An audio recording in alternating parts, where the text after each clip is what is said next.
s'est intéressé au recueil d'échantillons. Dans le cas d'un témoignage où un objet, ou un ovni dit avoir vu, un témoin dit avoir vu un ovni s'approcher du sol. Donc qu'est-ce qu'on peut faire comme analyse scientifique dans ce genre de cas? Alors quelques cas connus. Le cas français d'atterrissage illégal d'OVNI. On en a 3, hein, 76, 80, 82. Donc je vous ai mis là les conclusions des 3 études qui avaient été menées à l'époque. Donc Landévennec avait fait état de la disparition de la chlorophylle, un vieillissement accéléré et un traumatisme biochimique d'origine indéterminée. Nous avons aussi le cas de Trans en Provence, le plus connu, où il y avait eu une interaction physico-chimique sur l'environnement immédiat. On entrera dans les détails après. La serre des Amarantes, qui celle-là a été complètement loupée, l'analyse a été complètement loupée, et qui faisait pourtant d'un dessèchement des plantes. Là, il n'y a pas eu d'analyse biochimique derrière. Alors le cas de Trans en Provence, donc le témoin dit avoir vu un objet s'approcher du sol, toucher le sol, rester 1 minute en place et repartir. Donc il y a eu à l'époque prélèvement des végétaux par un gendarme, suivant une ligne qu'on peut voir ici qui suit la petite restanque qui était du côté dans le jardin du témoin. Et donc, après analyse, on a remarqué que plus on se rapprochait de l'épicentre du phénomène, et plus les plantes avaient subi un traumatisme. Et donc, d'après les courbes, ça pourrait être dû à un phénomène radiatif. Donc là, on avait vu une diminution du nombre de pigments photosynthétiques qui étaient présents dans les plantes. Donc les plantes avaient vieilli prématurément. Un petit rappel de ce que sont les pigments photosynthétiques. Donc ils sont au centre du processus de photosynthèse. Donc on apprend ça assez jeune, hein, c'est-à-dire que dans le processus de photosynthèse, la plante va convertir le gaz carbonique et l'eau en dioxygène et en glucides pour son propre développement. Mais pour réussir cette conversion, elle a besoin d'énergie. Et cette énergie, c'est le soleil. Et donc elle est captée par le biais de petites antennes qui sont en fait situées dans les organites qu'on appelle chloroplastes et dans lesquels se trouvent les fameuses chlorophylles, qui sont ces petits pigments photosynthétiques. On peut dire que ce sont des sortes de petits panneaux solaires de la plante qui vont permettre d'alimenter en énergie pour la conversion.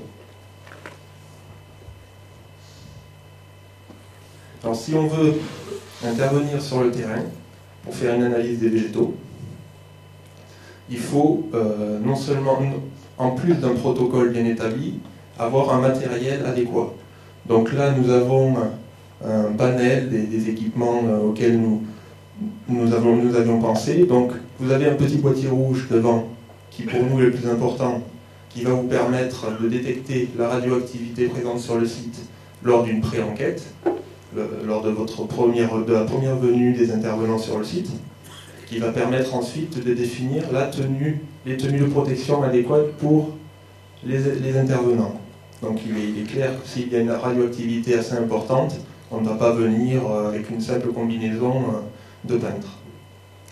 Donc nous avons les bottes, munies de surbottes, pour ne pas venir polluer le terrain avec des produits chimiques, des polluants qu'on peut avoir sous les semelles de chaussures.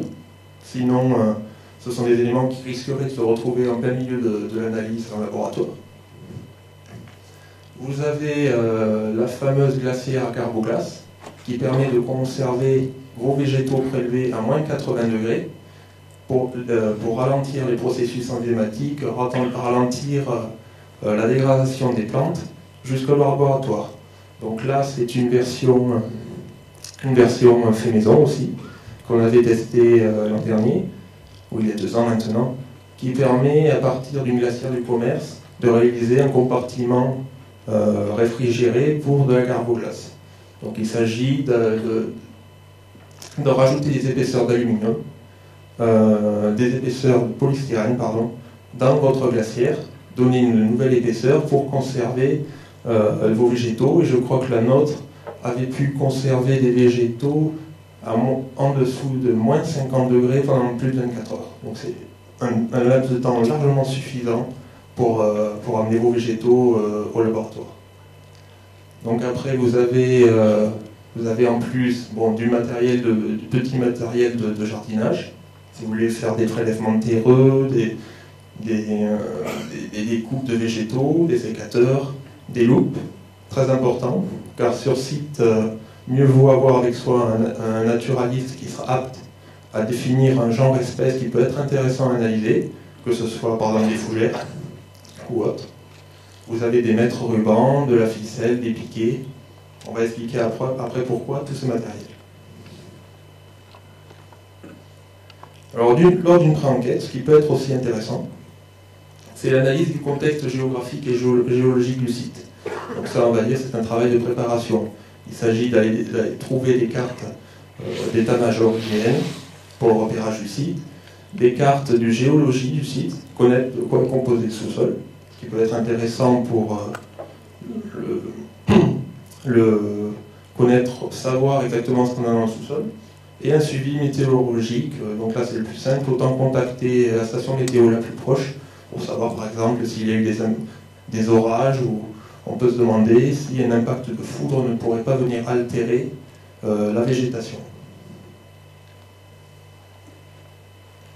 Deuxième chose, quand vous êtes sur le site, c'est un repérage de la zone affectée. C'est-à-dire, si vous voulez revenir des semaines ou des mois après, il vaut mieux savoir exactement où seront effectués les prélèvements. Donc vous avez deux méthodes, soit par la prise d'azimut sur la droite. Vous allez prendre des repères qui sont définis sur une carte IGN. Par exemple, là on voit qu'on s'est fixé par rapport aux pluies de Dôme et aux pluies du Berker. Donc on définit avec deux axes, on permet de trianguler exactement sa position, ou par une prise de côte triangulée par rapport à des éléments dans le paysage. Donc là, on est encore plus précis, c'est-à-dire qu'on va se fixer des repères par rapport à des éléments de la végétation, par exemple dans ce cas-là des arbres, sapins, pins, parasols. Donc avec un relevé précis en mètres, vous pouvez facilement retrouver l'épicentre du phénomène. Autre chose, forcément, les photographies et les croquis. Donc il ne faut pas hésiter à chercher des traumatismes sur les végétaux, faire des relevés précis, en cas que ces traces finissent par disparaître avec le temps. Alors vous avez là un exemple de traumatismes que les végétaux peuvent subir. Donc celui-là, tout le monde peut le faire. Là, on voit par exemple l'apparition de marbrures suite à un échauffement micro-ondes. Donc si vous voyez ce genre de traumatisme dans la nature, on peut se demander quel phénomène peut les produire.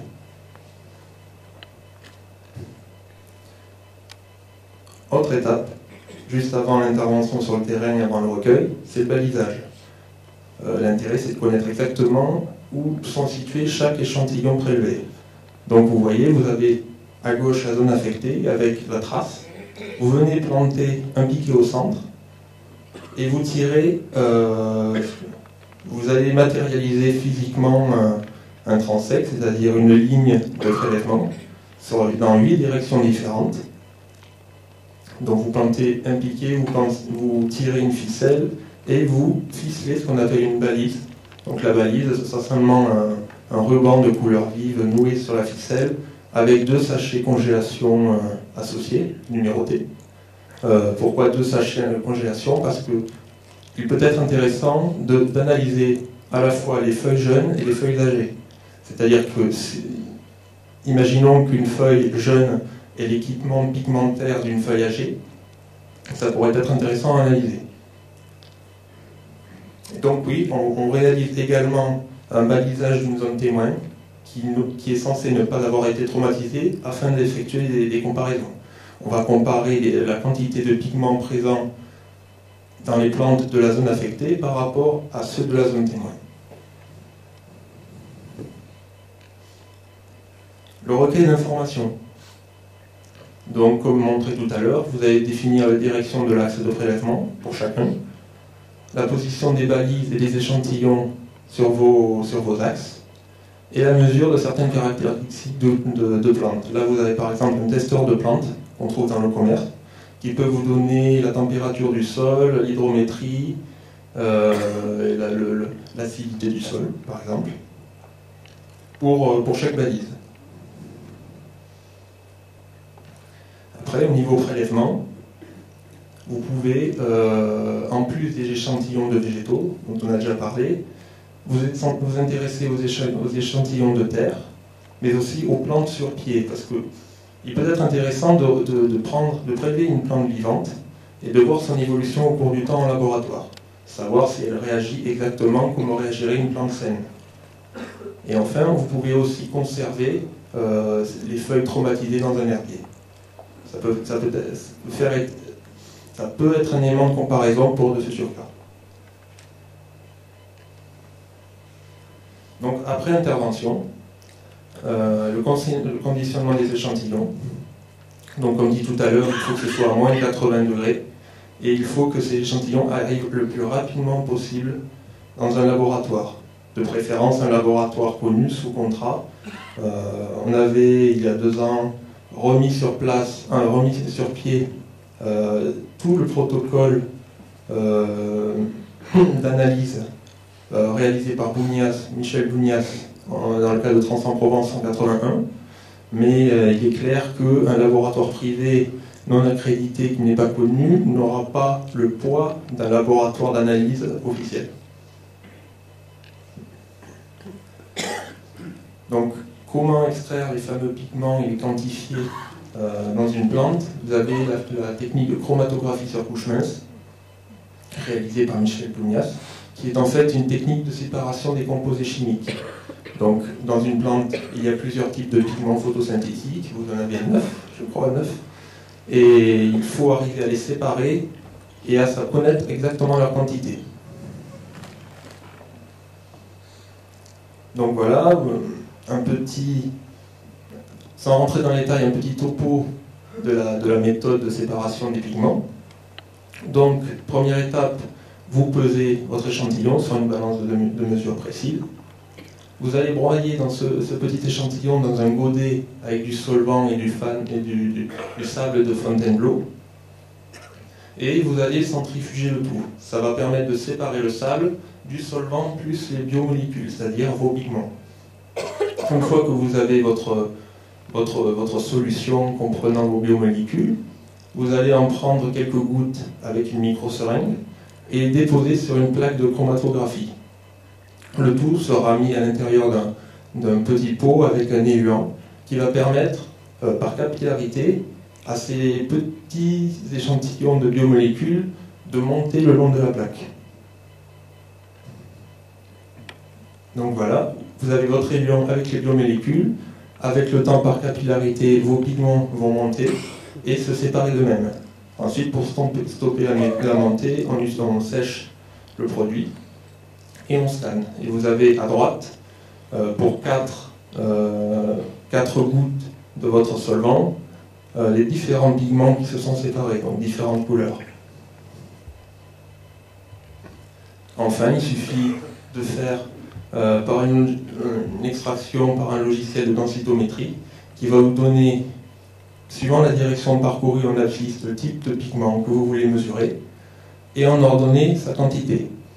Donc si vous avez une feuille jeune, par exemple, qui a l'équipement pigmentaire d'une feuille âgée, et que la zone témoin ne fait pas état de ce genre de phénomène, on pourra se poser des questions.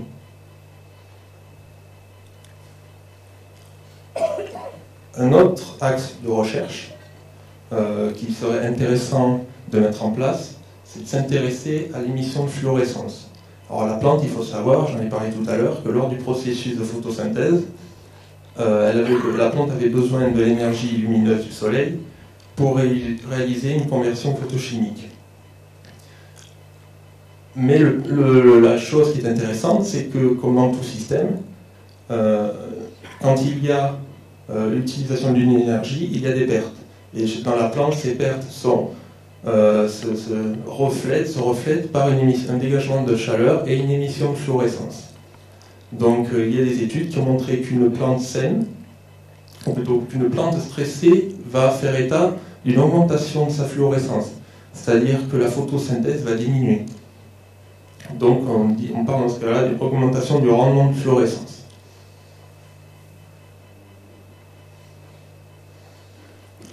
Là, vous avez des exemples réalisés par non réalisé par UFO-Sciences, mais tiré d'études réalisées il y a quelques années, des formes typiques de répartition. C'est-à-dire que là, vous avez en haut à droite une feuille saine, qui est entièrement verte, donc qui ne fait état d'une photosynthèse classique, sans problème. Et en dessous, différentes carences dans la plante. Là, on voit par exemple carence en potassium, carence en magnésium, une chlorose calcaire. Et on voit que, suivant le type de carence, vous aurez une émission de fluorescence complètement différente. Donc visuellement, par exemple, vous voyez bien que le chlorose calcaire et la carence en magnésium ont un visuel totalement différent.